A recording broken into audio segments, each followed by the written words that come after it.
우리는 예수님께서 제자들에게 주기도를 통해서 기도를 가르치시면서 제일 먼저 기도의 대상이 누구신가 하는 것을 아주 분명하게 가르쳐 주셨음을 보았습니다. 우리가 기도를 드릴 때 기도를 들으시는 분이 누구시라고요? 우리의 아버지 되시는 하나님. 그분이 하나님이신데 우리의 아버지가 되시는 하나님이시라는 것입니다. 그래서 기도할 때 어떻게 하라는 겁니까? 그분이 우리의 아버지니까, 내가 기도할 때 기도를 들으시는 그분이 우리 아버지시니까 친근감 있게, 친밀하게, 그리고 신뢰를 가지고 기도하라는 것입니다. 그렇게 주기도를 너희는 이렇게 기도하라 하시면서 주기도를 다 가르치신 다음에 오늘 본문은 그렇게 기도하면 하나님께서 반드시 기도에 응답을 주신다라고 하는 기도 응답에 대한 확신에 대한 말씀을 주고 있는 말씀입니다. 5절에 이렇게 시작해야 되죠. 또 이르시되, 무슨 말이에요? 지금 예수님께서 너희는 이렇게 기도하라고 말씀하시면서 하시는 기도에 대한 말씀이 끝나지 않았다는 겁니다. 그러니까 주기도로 기도를 어떻게 해야 되는지 내용을 가르치신 다음에 이렇게 기도하면 하나님 반드시 응답하신다는 기도 응답의 확신에 대한 말씀을 오늘 본문에 우리가 읽어서 알지만 세 가지 내용으로 강조하면서 응답에 대한 확신을 우리에게 주고 계시다는 것입니다. 한 가지씩 좀 살펴보십시다. 이제 먼저 5절부터 8절 말씀, 우리 넉 절의 말씀을 한 목소리로 같이 읽어보겠습니다. 시작. 또 이르시되 너희 중에 누가 벗이 있는데 밤중에 그에게 가서 말하기를 벗이여 떡 3덩이를 내게 구워달라. 내 벗이 여행 중에 내게 왔으나 내가 먹일 것이 없노라 하면 그가 안에서 대답하여 이르되 나를 괴롭게 하지 말라. 문이 이미 닫혔고 아이들이 나와 함께 침실에 누웠으니 일어나 내게 줄 수가 없노라 하겠느냐. 내가 너에게 말하노니 비록 벗됨으로 인하여서는 일어나서 주지 않을지라도 그 간청함을 인하여 일어나 그 요구대로 주리라. 여러분, 예수님이 지금 비유를 들어서 말씀하시는데 이런 거죠. 친구 셋을 등장시킵니다. 한 친구가, A라는 친구가 B라는 친구 집에 여행 중에 찾아왔습니다. 근데 시간이 저녁입니다. 한밤중입니다. 근데 이 B라는 친구 집에는 그 A라는 찾아온 친구, 손님 그에게 먹일 떡이 없었습니다. 그래서 동네에 있는 또 하나의 자기의 친구 C라는 친구에게 찾아가서 문을 두드립니다. 근데 그 시간이 언제라고요? 한밤중이요. 그 C라는 친구는 이미 문을 닫고 아이들과 함께 잠자리에 들어있는 시간이요. 문을 두드리면서 그렇게 외칩니다. 우리 집에 내 친구가 왔는데 먹을 것을 대접할 것이 없다. 그러니 떡 3덩이만 빌려다오. 그러면서 문을 두드립니다.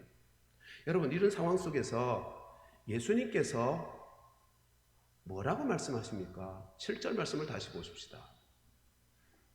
그가 안에서 대답하여 이르되 나를 괴롭게 하지 말라. 문이 이미 닫혔고 아이들이 나와 함께 침실에 누웠으니 일어나 내게 줄 수가 없노라 하겠느냐. 여러분, 7절 말씀을 볼 때 일어나서 떡을 주는 것이 당연하다는 말씀을 하고 계시는 겁니까? 아니면 일어나지 않고 떡을 안 주는 게 당연하다고 말씀하는 겁니까? 일어나서 주는 것이 너무도 당연하다고 지금 말씀하는 거 아닙니까? 지금 반어법을 쓰고 있잖아요.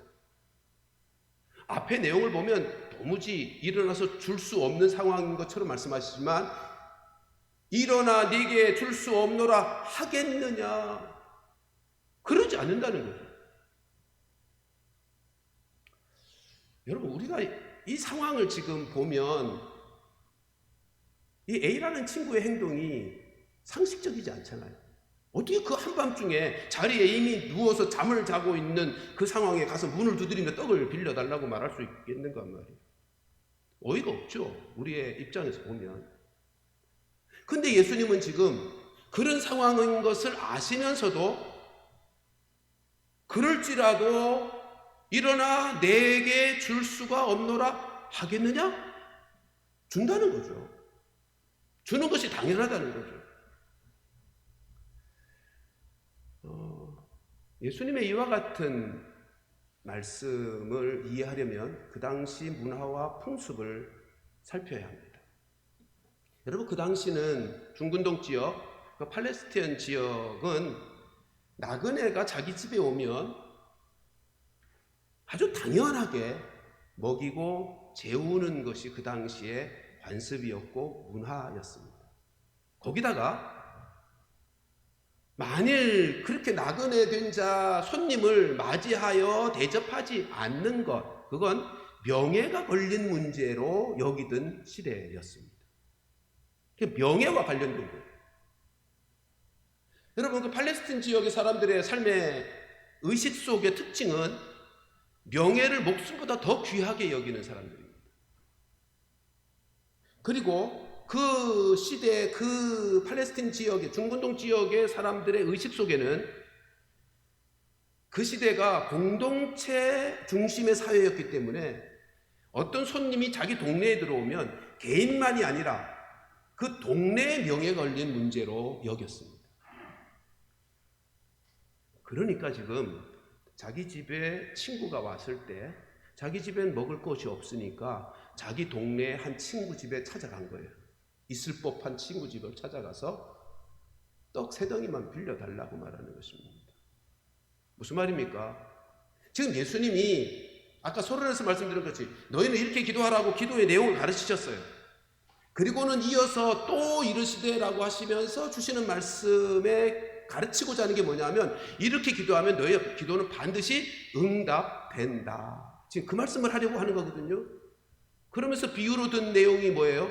야, 비록 잠자리에 들어서 잠이 들었는지도 모르지만 너희들 문화, 너희들 풍습상으로도 그 일어나 답하지 않느냐, 응답해 주지 않느냐. 너희가 하나님 아버지께 기도하면 당연히 응답해 주시는 거야. 지금 그 말씀을 하고 있는 거예요. 여러분, 다시 강조합니다만 예수님께서 기도를 가르칠 때 가장 중요하게 가르친 우선되는 가르침이 뭐예요? 우리의 기도의 대상이 누구신가 하는 것입니다. 누구시라고요? 아버지 되시는 하나님이시다. 너희들은 풍습에 있어 친구가 요청해도 그 밤에 일어나서 주는 것이 당연한데 너희 문화가 그렇잖아.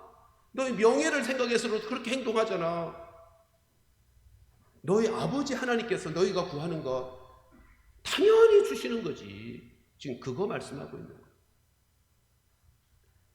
자, 근데 이제 8절 말씀을 읽으면 8절 말씀 때문에 많은 분들이 이 말씀, 이 비유를 잘못 오해하곤 합니다.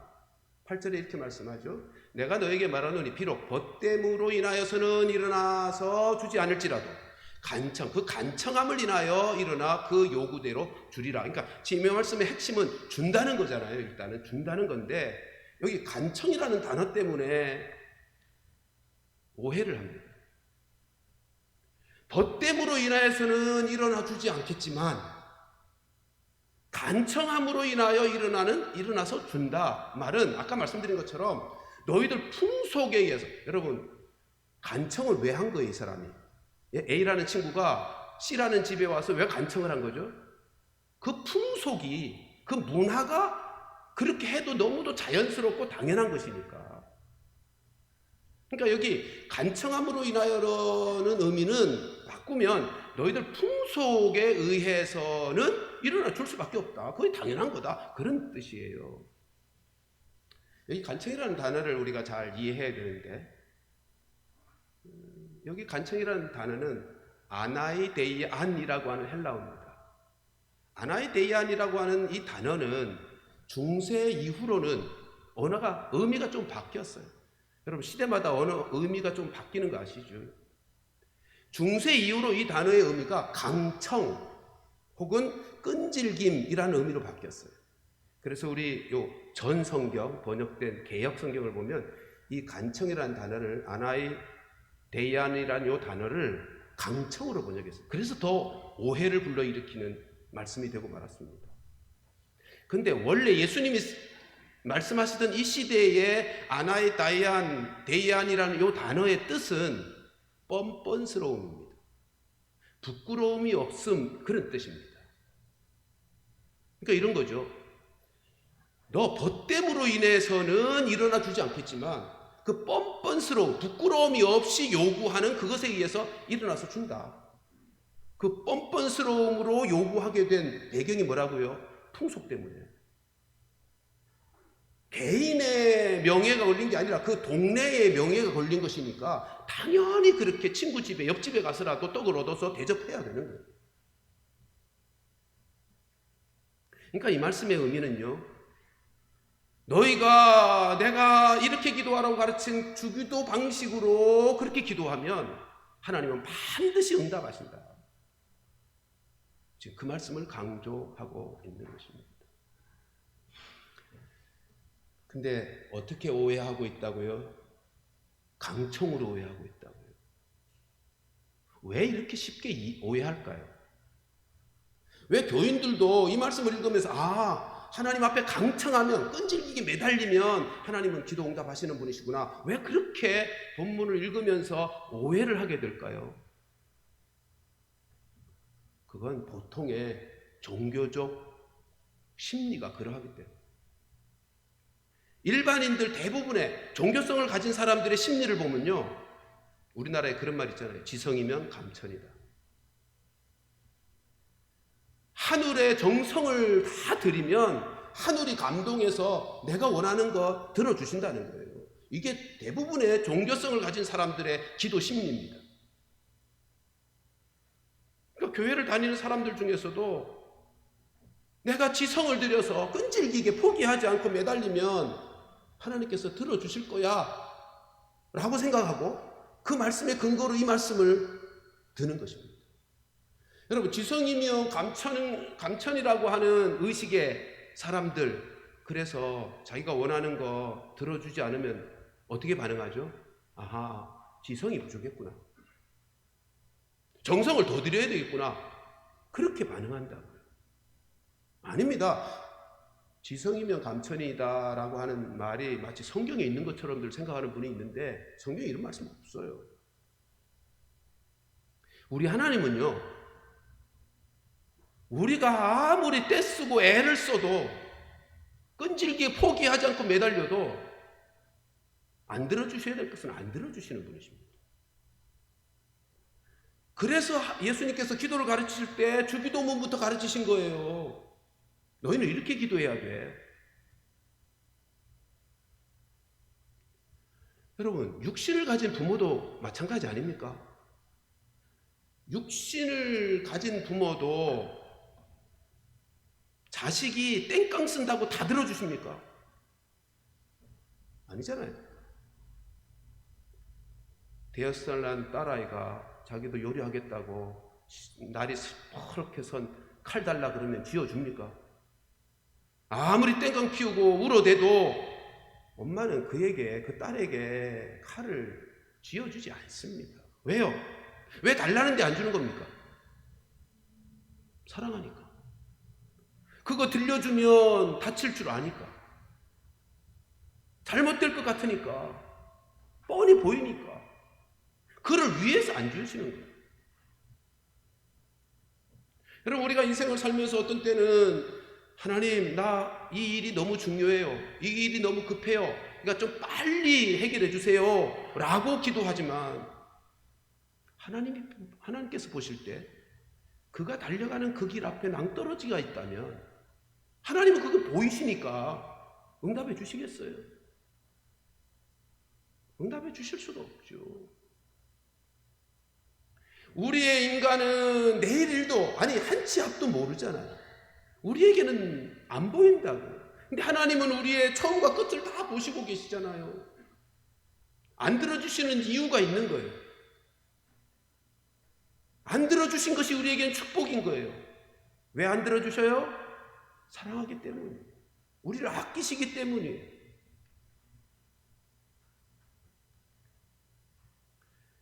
여러분, 우리 하나님께서 우리의 기도와 관련해서 반드시 응답하신다라고 하는 것을 가르치고 있는 이 말씀에서 우리가 때때로 아니 반드시 응답하신다면서 왜 응답 안 하셔? 그럴 수 있죠. 근데 그 이유가 있다니까요. 그러니까 그것도 응답이에요. 야, 이건 안 된다도 응답이라고. 자, 보십시오. 아까 말씀드렸는데 오늘 본문에서 간청이라는 단어가 뻔뻔스러움이라고 그랬죠. 여러분, 누가 그렇게 뻔뻔스럽게 요청하죠? 인생 살아가 보면서 뻔뻔스럽게 요청하는 대상이 있죠. 누구죠? 자식들이요. 자식 키워본 사람들은 다 인정할 것입니다. 아니, 도대체 뭘 맡겼길래 그렇게 당당하게 뻔뻔스럽게 이거 해달라 저거 해달라 요청하는지. 그렇잖아요. 이것 달라 저것 달라 아주 뻔뻔스럽게 요청해요. 지금 오늘 본문이 가르치는 게 그겁니다. 내가 너의 아버지 아니냐. 그러니까 너희가 뻔뻔스럽게 요청하는 거 내가 다 들어주실 수 있어. 들어줄 수 있어.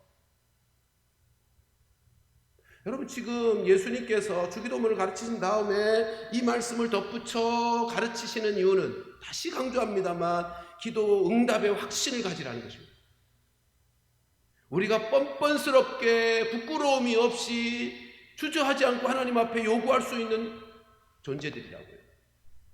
그리고 그렇게 요구하면 하나님 반드시 응답해 주신다는 것입니다.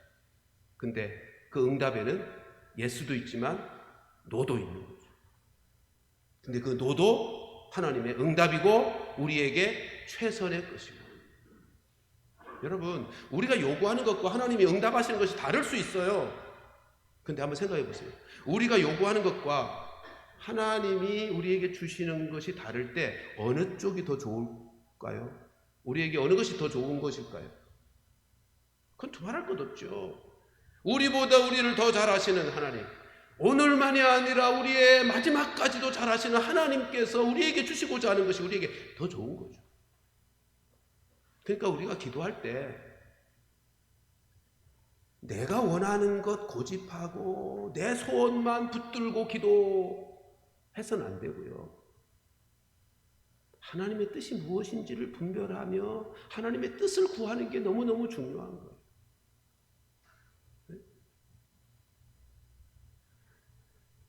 하나님의 뜻하심이 우리를 목숨보다 사랑하시는 아버지시잖아요.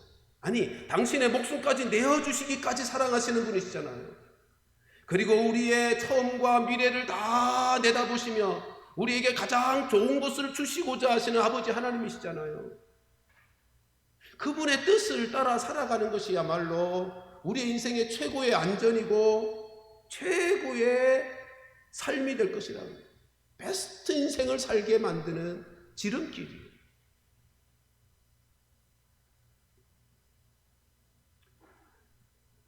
(5절부터) (8절의) 말씀이 지금 그 말씀을 하고 싶으신 거예요. 뻔뻔스러운 자녀지만 아버지 하나님께 그렇게 기도해라. 그러면 가장 좋은 것을 하나님의 뜻 안에서 이루어 주실 거야. 여러분, 그래서 주기도문부터 가르치고 그 다음에 어떻게 기도할지를 지금 말씀하고 있는 거예요. 너희는 이렇게 기도하라. 여러분, 주기도문 우리가 공부했는데 거기에 핵심이 뭐죠? 너희는 이렇게 기도하라의 기도의 내용을 단 한마디로 표현하면 뭐예요? 하나님 나라 혹은 하나님의 뜻이요. 그러니까 이런 말이에요. 하나님의 뜻을 찾아서 그것을 구하면 반드시 응답한다. 그건 너무도 당연한 거다. 여러분, 풍습만으로도 당연해서 잠자다가도 일어나서 주는데 하나님 아버지께서 당신의 뜻을 알고 깨달아서 그 뜻을 이루어 드리기 위해서 기도하는 그 기도 응답하시지 않겠느냐는 것입니다. 그렇게 말씀하신 다음에 이어지는 9절 10절은 더 강조하여 이렇게 덧붙여 기도 응답에 대한 확신의 말씀을 우리에게 주시고 계시죠. 먼저 9절부터 읽어보십시다. 같이 읽습니다. 시작. 내가 또 너희에게 이르노니 구하라 그러면 너희에게 주실 것이요 찾으라 그러면 찾아낼 것이요 문을 두드리라 그러면 너에게 열릴 것이니. 무슨 말이에요? 구하라 그러면 어떻게 하시겠다고요? 하나님이 주신다는 거예요. 찾으라 그러면 하나님이 찾아내게 하실 거라는 거예요. 두드리라 그러면 하나님이 열리게 하실 거라는 거예요.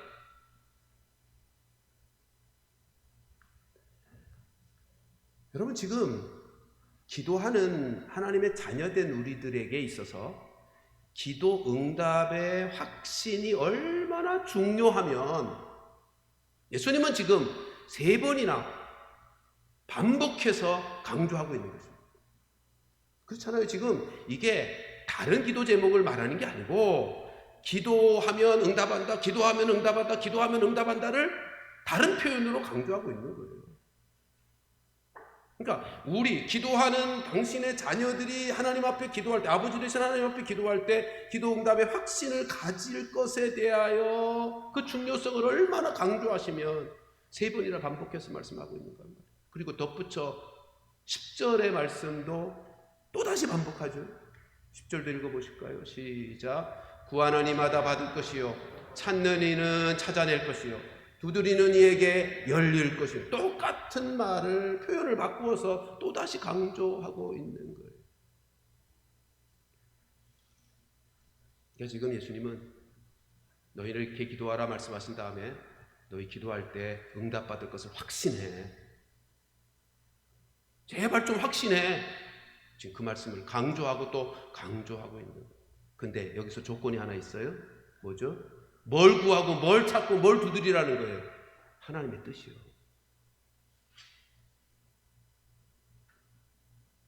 그래서 주기도문부터 가르치신 거예요.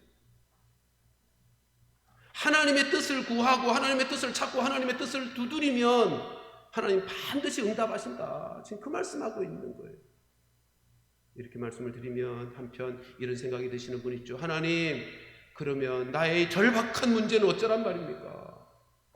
나의 급한 문제는 어쩌고 하나님의 뜻만 구해야 되나요? 라고 생각하실 분이 있는지 모르겠어요.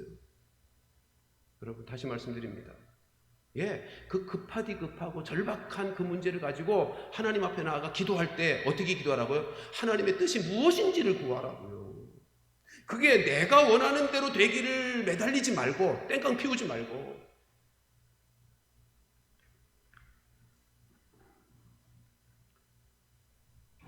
여러분, 아이들 키우다 보면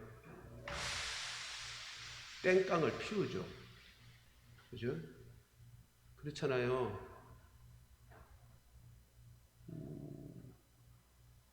어린 아이일수록 땡깡을 피워요. 제가 손주 데리고 언제 가봤더니요, 장난감 가게 앞에 갔더니 안 떠나는 거예요. 이거 사내래요. 사내래.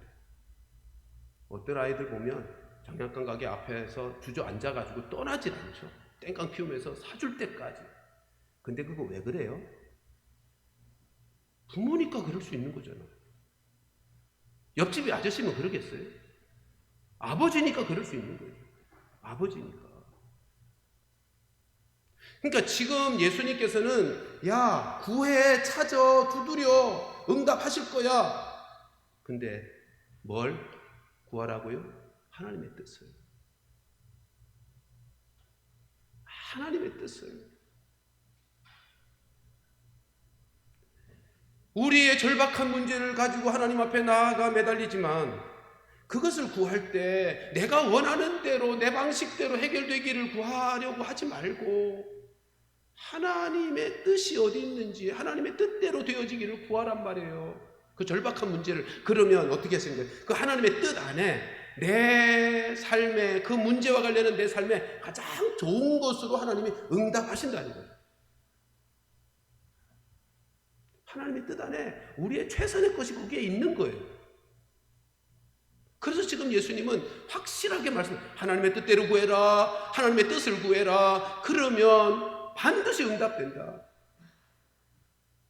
내가 주기도문을 통해서 너에게 가르친 대로 하나님 나라를 구하고 하나님의 뜻을 찾는 기도로 구하고 찾고 두드리면 반드시 응답되는 거야. 그 말씀하고 계시는 것입니다. 근데 이런 질문도 하나 생기죠. 아니, 그냥 한 번 구하면 하나님이 다 알아서 그렇게 다 알고 계시니까 해주시면 되지. 뭐 또 구하고 찾고 두드리고 계속 반복하라고 하시는가? 왜 그러실 것 같습니까? 여러분, 기도의 본질은 우리 기도에 대해서 말씀을 나눌 때 언제나 확인하는 거지만 기도의 본질은 거래가 아닙니다. 관계입니다. 하나님 아버지와 자녀된 우리와의 관계예요. 기도의 목적은 내가 원하는 것 얻어내는 게 기도의 목적이 아니고 하나님 아버지의 뜻이 이루어지게 하는 것이 기도의 목적입니다.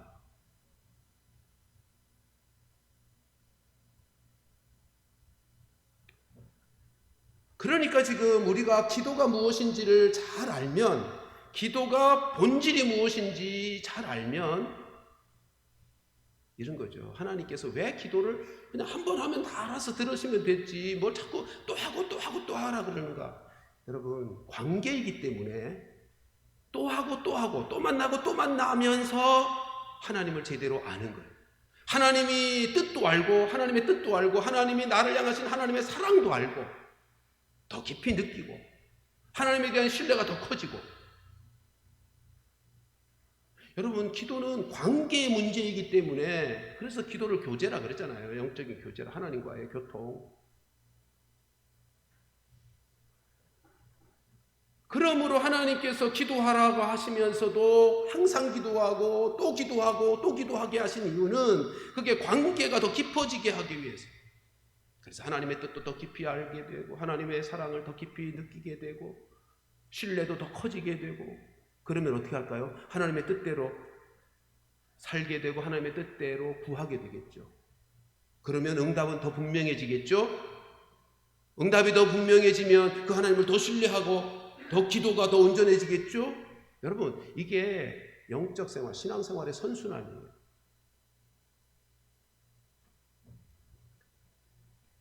하나님의 뜻을 구하되 그냥 한 번 구하고 끝나는 게 아니라 계속해서 하나님 앞에 엎드려서 하나님의 뜻을 구하면 관계가 깊어지고 자주 되어질수록 하나님에 대한 신뢰가 더 커지고 경험도 더 깊어지고 영적인 선순환이 이루어진답니다.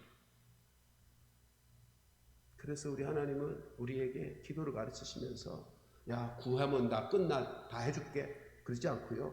또 찾아, 두드려, 끈질기게 포기하지 말고 계속 기도하라는 거예요. 반드시 응답되니까 응답해 주실 때까지 계속 기도하라는 거예요.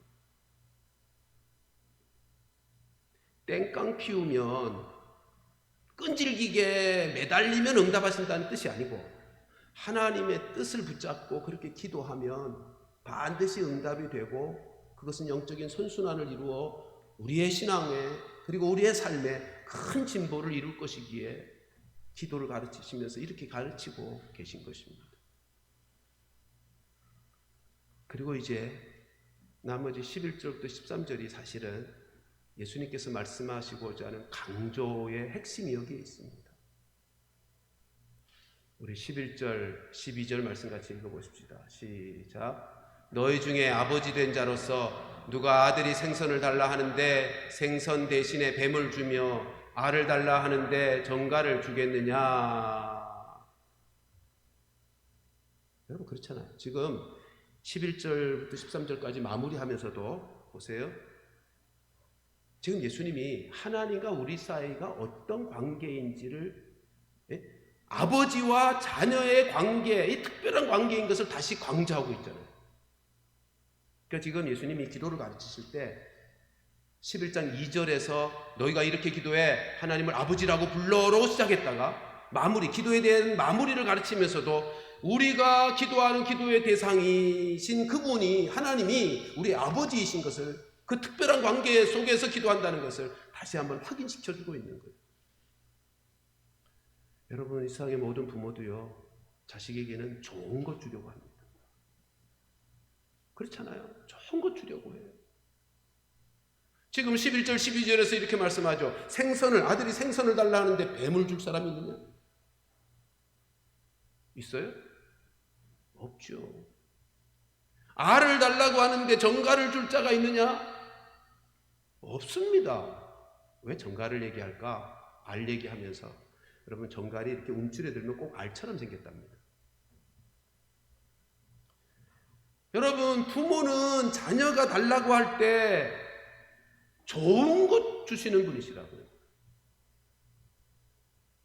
알을 달라고 하는데 정갈을 주지 않을 뿐만 아니라, 만일 아들이 정갈을 달라고 그러면 어떡할까요? 그건 안 돼, 그럴 거 아닙니까? 아까 말씀드린 것처럼 우리의 유익을 위해서, 우리가 다치지 않게 하기 위해서 아닌 것은 아니라고 정갈을 달라는데 어떻게 주겠어요? 그리고 알을 달라 그러는데 정갈을 줄 부모도 없단 말이에요. 지금 하나님이 우리의 아버지로서 우리가 무엇을 구할 때 좋은 것을 주신다는 말씀을 하고 싶으신 것입니다. 그래서 13절에 이렇게 말씀하죠. 같이 읽습니다. 시작. 너희가 갈지라도 좋은 것을 자식에게 줄 줄 알거든 하물며 너희 하늘 아버지께서 구하는 자에게 성령을 주시지 않겠느냐 하시니라. 아멘. 악한 사람도요, 자기 자식에게 좋은 것 줄 줄 안다고요. 그러니까 지금 예수님이 하시고 싶은 말씀은 안타까움 속에서 하시는 말씀. 하물며 하늘 아버지께서 너에게 좋은 것 주시지 않겠느냐는 거예요. 세상 부모들도 자식에게 좋은 것 주는데 하늘 아버지께서 너에게 좋은 것 주시는 거야. 그렇게 지금 강조하면서 말씀하는 거예요. 그러니까 하나님이 좋은 것 주시는 분이시니까 하나님의 뜻을 구하는 게 필요해요. 하나님의 뜻을 구하는 게 필요하다고요. 근데 지금 예수님이 하신 말씀도 잘 보세요. 세상의 아버지가 자식에게 좋은 것 준다. 근데 하물며 하나님께서 너에게 무엇을 주시지 않겠느냐? 성령을 주시지 않겠느냐. 무슨 말이에요? 하나님, 예수님께서 말씀하시는 좋은 것이 뭐예요? 성령님입니다.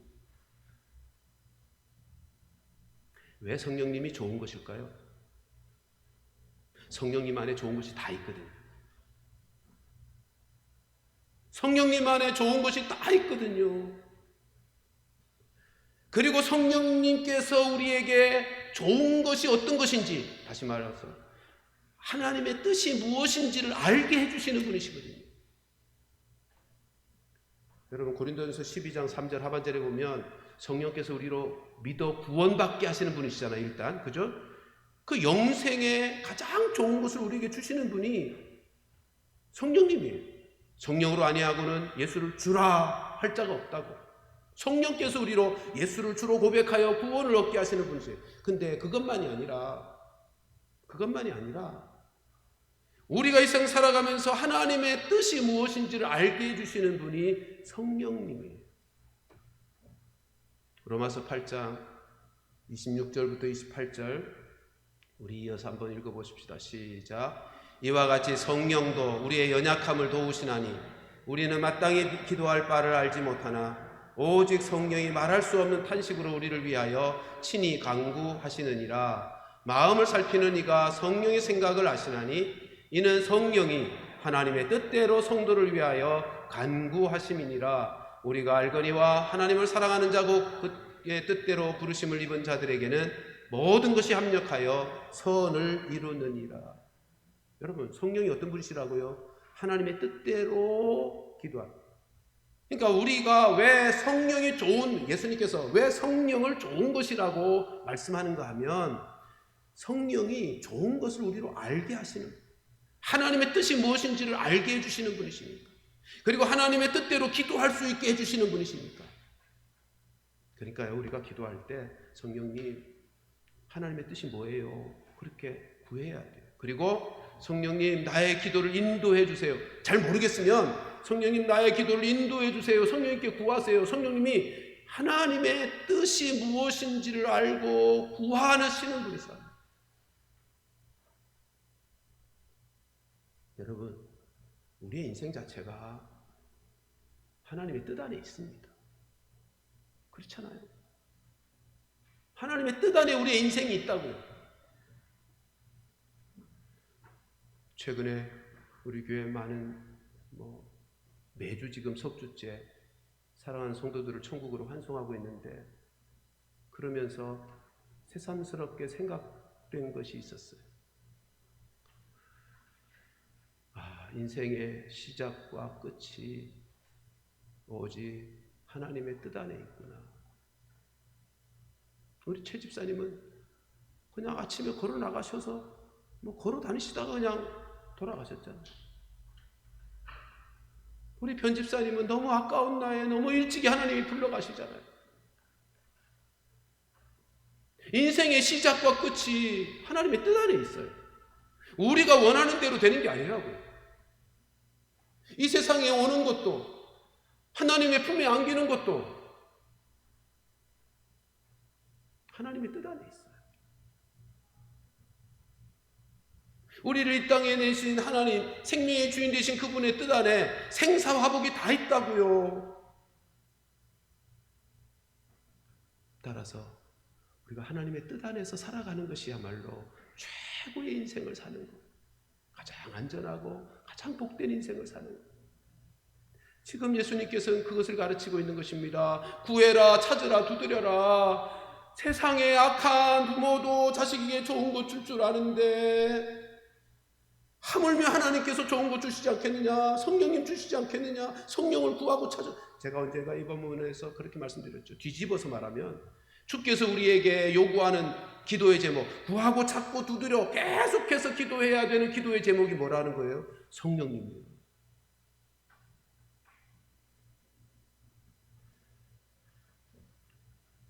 여기 구하고 찾고 두드리라가 다 현재 명령형으로 되어 있어요. 한 번 하고 마는 게 아니고 계속 하라는 거예요. 계속. 왜요? 그래야 성령님께서 우리로 하나님의 뜻이 무엇인지를 알게 하시고 하나님의 뜻 안에서 살아갈 수 있게 해주시고, 그래서 우리가 하나님의 뜻 안에서 구하는 모든 것들이 다 응답되어지는, 그래서 하나님의 뜻을 이 땅에 이루어드리는 인생으로 쓰임받게 된다, 그 말이죠.